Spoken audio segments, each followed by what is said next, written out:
Hello, everyone, and welcome back to The Bridgehead. My name is Jonathon Van Maren, and today we're going to be having a conversation with the author of a fairly recent book that quite a few of you have probably heard of. It's called Gosnell, the Untold Story of America's Most Prolific Serial Killer. This book was written by a husband and wife writing team, McElhinney and Phelim McAleer.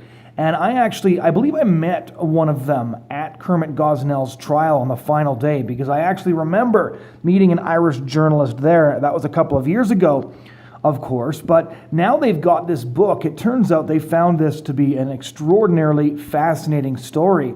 I didn't have the book when I actually conducted this interview. I hadn't been able to find it yet. It was sold out of all the bookstores I went to, but I've actually got myself a copy of it now, and there's just a few of the things found in this book that I didn't know. I went to the Gosnell trial, I watched the prosecution's closing arguments, but this book was full of horrifying details that I hadn't heard of.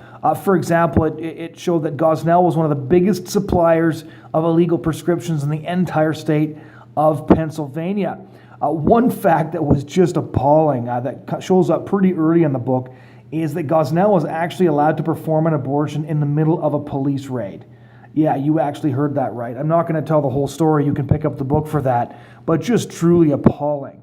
It's a very palpably evil place, the Gosnell Clinic. I actually visited it when I was in Philadelphia for the final day of the trial, and I actually met a girl who, when I asked her if she knew what the building was, she said, yeah, that's Gosnell's clinic. And I asked her how she knew, and she told me she had had an abortion there herself. So this book is really worth reading, especially as it documents the cover-up so thoroughly. And when I was discussing this with Anne, one of the things that struck me too was the difference between herself approaching this case and the way I did, because of course I approached the case as somebody who works full-time in the pro-life movement. She really approached it as a journalist. And in my own book, The Culture War, I actually talk about visiting the trial and listening to the closing arguments. And what really stood out for me was the schizophrenia between a prosecutor who had to defend legal abortion while prosecute Gosnell for his late-term abortion. And as you'll hear in the interview, Anne wasn't struck by the same things as I was. She was struck by different things entirely. So I found this to be a very fascinating and worthwhile conversation. And of course, since that interview, I've picked up the book, and I really encourage you all to do the same. It's an inside snapshot of what the abortion industry looks like. And keep in mind that if you listen to pro-life activists like Troy Newman, who work to shut down abortion clinics, they make one case over and over again, and that is that Kermit Gosnell was not an aberration. So here's that conversation. So first of all, what made you interested in the Kermit Gosnell story?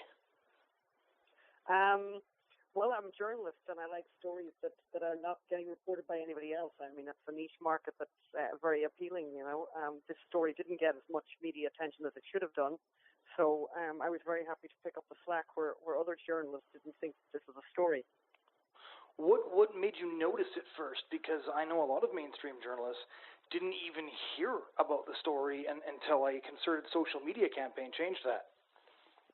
Yeah, I mean, we came across it because Phelim McAleer, my husband, was in Philadelphia on another story and heard about this local story, went into the courtroom and saw the evidence and heard the witnesses giving statements and thought, this is extraordinary. This is something that we should be involved with. So that's how it started for us. So what was your thoughts on abortion going in? How did you initially perceive the story of Kermit Gosnell? I didn't know much about any of, I didn't know anything much about abortion, and I certainly didn't know anything about Kermit Gosnell, so I was just a curious journalist covering an extraordinary criminal trial. And so now your coverage of this has resulted in both a book, which has been very widely praised. I was initially told to read it by a professor of literature at Liberty University, as well as a documentary. So it's gotten a lot of buzz. How did this progress just from coverage as a curious journalist into essentially a passion project involving both a book and a film? Yeah, it's just to correct you. There's no documentary being made by us. We're not making a documentary. So we've made a movie, a mainstream, a movie, a Hollywood movie with actors. Right. Yeah, we didn't make a documentary. So the best way to get a story out to a really large population is in movies. Nothing quite gets to a bigger audience than that. So that was kind of the reason for that. And we did a crowdfunding campaign and raised $2.3 million from over 29,000 people in 47 countries. Wow. So what did the Gosnell story really teach you guys about abortion as you covered the story? And I was actually, I do a bit of freelance work as well, and I attended the final arguments of the Gosnell trial in Philadelphia. You guys might have been there, actually. And I was just struck by the graphic evidence of the scissors in the backs of the babies' necks and things like that. But what did you feel like you learned about the abortion industry during the process of your investigation?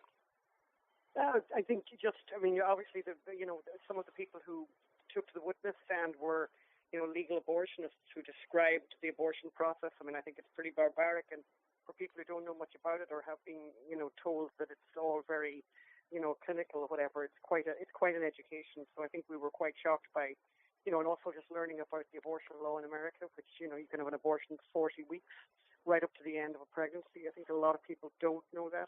So in all kinds of ways, it was quite an education. It was certainly a story that needed to be covered, and that did reveal a lot about the abortion industry in America that I think most people just don't know. What were some of the details of the Gosnell case that really stood out to you as you first initially engaged with that story? I remember the first time I ran across an article on the Gosnell story, it was actually an article put out by a pro-choice group, and they were blaming pro-life restrictions on clinics for the reason that Gosnell and other abortionists like him got away with that. My first introduction to the story was actually from a pro-choice source, and that's when I started looking at the court documents and I downloaded the testimony. What was your initial reaction reading through all this testimony? Just, I suppose, shocked that no journalist decided to cover it. I mean, it was pretty shocking that the abortion clinic itself hadn't been, inspected by the Department of Health in Pennsylvania in over 17 years. There's an awful lot of, everything about the story is quite shocking, how disgustingly dirty the place was. The fact that there was cats roaming through the place, that he was eating his food in the procedure rooms, that complaints were made and nobody did anything about them, that 2 women died, and that didn't inspire the Department of Health in Harrisburg to inspect. I mean, it just goes on and on and on. Obviously, we wrote a book about this, kind of covering all of it, because there's so much detail, there's so much to be shocked at. So that's kind of why we did that. For listeners who aren't really familiar with the Kermit Gosnell story, maybe give just a bit of a rundown of what your book is about and what the Kermit Gosnell story really is all about. Well, Kermit Gosnell is a doctor. He's African-American. He's 72 years old. He's now serving 3 life sentences in Huntington Prison in Pennsylvania for delivering babies alive and then cutting their necks with scissors, which he did over a 30-year period. So the 3 babies that he was done for in the end, are probably just a sample of the number that he actually did. So that's why we call him, probably America's biggest serial killer. The story is just a litany of failures on behalf of the Department of Health, obviously in Pennsylvania, the Department of State, the Department of Sanitation in Philadelphia. Numerous people who worked for him complained about him. Obviously, 2 women died. And so in the book, we chronicle all of that. We also chronicle the long trial, which, had all these witnesses taking the stand and describing in detail what had gone on in the clinic over all those years. The workers, many of them took to the stand. Almost all of them went to prison for short periods because he taught all of the workers that worked for him to do what he did, which was cut the necks of these babies.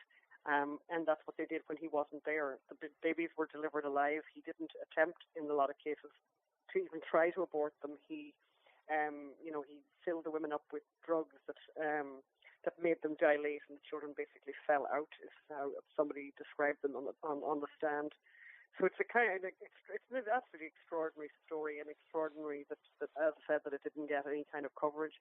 And we're going to change all that. The book, as you probably know, is a New York Times bestseller, sold out on every platform within almost about 24 hours after it came out on the 24th of January. And the film, is hopefully going to come out in September, and that's what we're working on now and trying to get distribution for the film. What kind of reaction have you gotten back? I know it's been selling like crazy, which means a huge audience that hasn't been exposed to this is being exposed to it, and those who maybe read a bit about the trial are getting the full picture. What have you been hearing back from readers about the book? So we've gotten very, very positive feedback. Obviously, people are very shocked. It's very upsetting reading the book. Some people get physically ill, literally, with some of the descriptions that are taken from testimony during the trial and from the grand jury. But overall, I mean, we've had nothing but very, very positive responses from readers, and it's been very gratifying. People are writing to us on our Facebook page and telling us that they couldn't put it down. They read it in the one sitting. Did you manage to interview a lot of people for this book? I know when I went to Philadelphia, I went down to the clinic there, and it was all boarded up. So the walls have been smashed in, and the filing cabinets were lying all over the place. There was, as you say, cat feces all over the place. And one of the first girls I talked to in front of the clinic, I just spent 20 minutes in front of the clinic asking people if they knew what had taken place there. And one of the girls said, "Yeah, I got an abortion there, and they gave me so many painkillers that I blacked out for the whole thing." What sort of did you manage to track down anybody who had had an experience with the Gosnell clinic in your research? Yeah, you haven't had a chance to read the book. We talked to an awful lot of people. We spoke to the cops, we spoke to the FBI, the DEA, the 2 district attorneys. We spoke to patients who had been there. We spoke to the staff who had been there. We interviewed all of them, and obviously we interviewed Gosnell himself. Yeah, I mean, we spent over a year writing the book, so clearly, it was a major research operation. So, yeah, we pretty much spoke to everyone that was connected with it.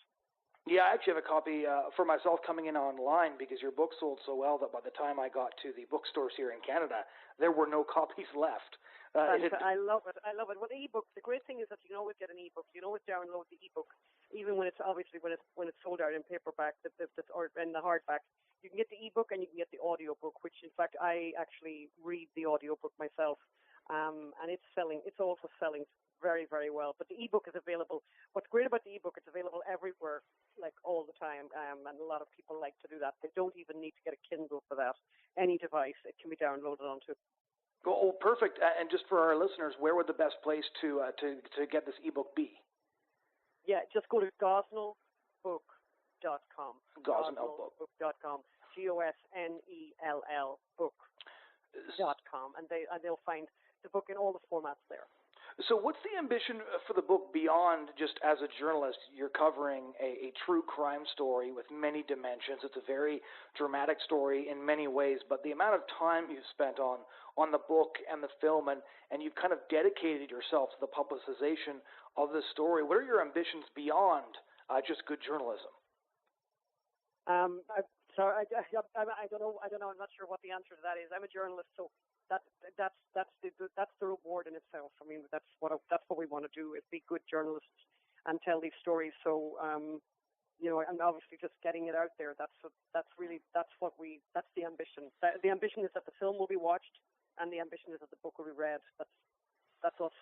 Right. We're not activists. That's somebody else's job. So people can be activists. The job of a journalist is not to be an activist. There's a bit too many people calling themselves journalists, but who are actually activists. Right. We're not those people. We're people who report the news, report the facts, and that's the service that we feel is very valuable. And particularly in this case where nobody else was. Well, it's interesting, that you mentioned that a lot of journalists are activists and vice versa. Why do you think that it took so long for this story to be picked up? We have a chapter, actually, there's a whole chapter devoted to that in the book, where many in the media said that they weren't going to cover this story because of the fact that it might have a negative impact on Roe v. Wade. So a lot of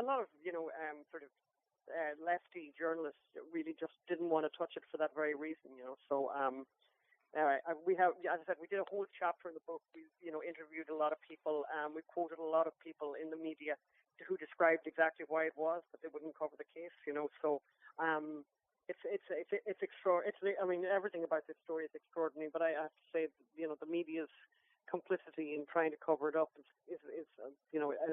singular. So, what was it like to interview Kermit Gosnell? You know, I mean, he's an extraordinary guy. He's a narcissist. He's very relaxed. He just sits there and smiles and, behaves very much like as though he was, on vacation. I mean, he has no remorse, no regret. He feels that he'll be vindicated, that he'll be, everyone in the end will understand that he did a great thing, that he was serving this poor population, as he says, So, I mean, it's very interesting actually to hear from the horse's mouth, his explanation for everything, and he lies very, very easily and has sort of an answer for everything, but the answers make no sense. Did you catch this strange story? I believe I read it in the Daily Mail and a couple of other papers a couple of weeks ago, where Dr. Kermit Gosnell has actually appealed to the actor Will Smith, claiming that he delivered Will Smith as a child. That's right. Yeah, we gave the Daily Mail that story. I mean, that's what Kermit Gosnell claims. He wrote us a letter to that effect. So that's incredible. What sorts of things, when you look at what happens, because as activists, right, a lot of pro-life activists had looked at the story and they said, this is what the abortion industry is like. However, you're covering one specific story, and as you say, you're just a journalist ensuring that all the facts are accurate and are getting out there. But what sort of extrapolations can we make, if any, about the abortion industry when we're looking at the microcosm of Kermit Gosnell? Well, I mean, the very simple thing that, here was an abortion clinic in Pennsylvania that the Pennsylvania authorities would not inspect in 17 years, even though 2 people died there. So that tells you an awful lot about abortion clinics in Pennsylvania and probably abortion clinics in other places, that there is a reluctance on behalf of the state to do any kind of inspections, to do any checkups, to when forms weren't being filled in, when even the bureaucracy wasn't being, the rules weren't being followed, that they did absolutely nothing. So the idea that this guy is an outlier is kind of far-fetched, actually, given the fact that we know for a fact that in the Pennsylvania case, he no matter what he did, he never got into trouble. He never decided to get in a car to check him out, even though people died. So it would make one, at the very least, very suspicious that this type of thing is going on elsewhere. Did you find when you were in the courtroom listening to the testimony, I found it a very bizarre experience. I wasn't there for the whole trial. I just reported on the final day, where both the defense and the prosecution were making their arguments.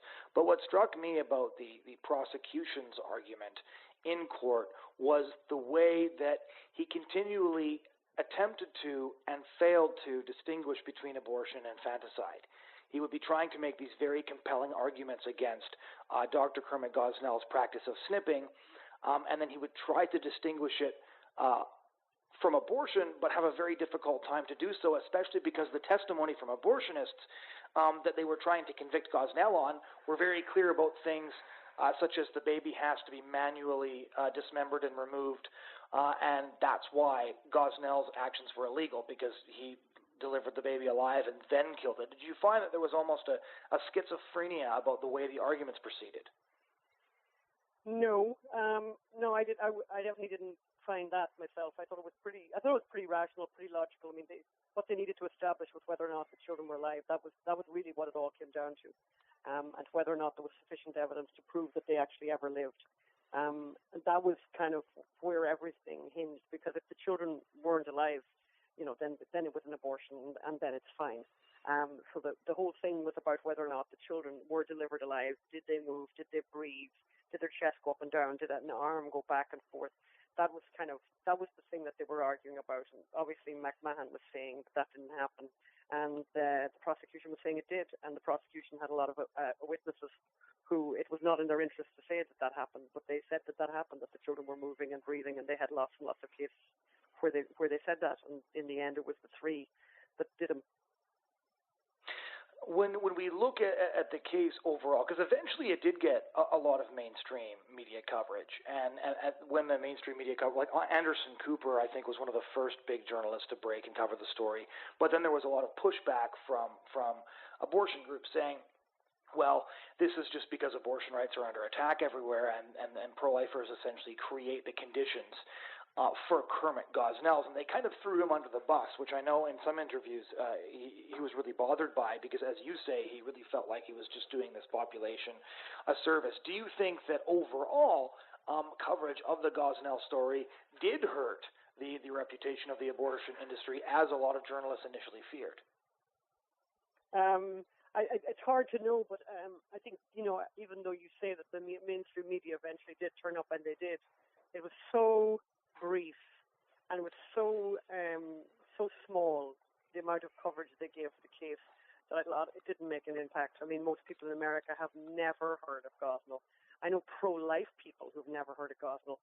So, I mean, so basically, I doubt it made any difference, because most people have never heard of him. That's the reason we wrote the book. That's the reason we've made the film, because people haven't heard of him. People don't know who he is. Well, with that in mind, then, to close off, can you tell our listeners where they can get the book? You've told them where they can get the EBook, how they can access and watch the film, especially for listeners here in Canada, because as I said, when I went out to my local chapters, and then I went to a second bigger chapters, they were already all sold out of the book. That's great. I love to hear that. So, yeah, people can go to gosnellbook.com, and it'll bring you to the landing page, either Amazon or Barnes & Noble, and you can buy the EBook there, or you can go to, I'm not sure which of the outlets in Canada, hard stores, but it's best to buy it online. It's very easy.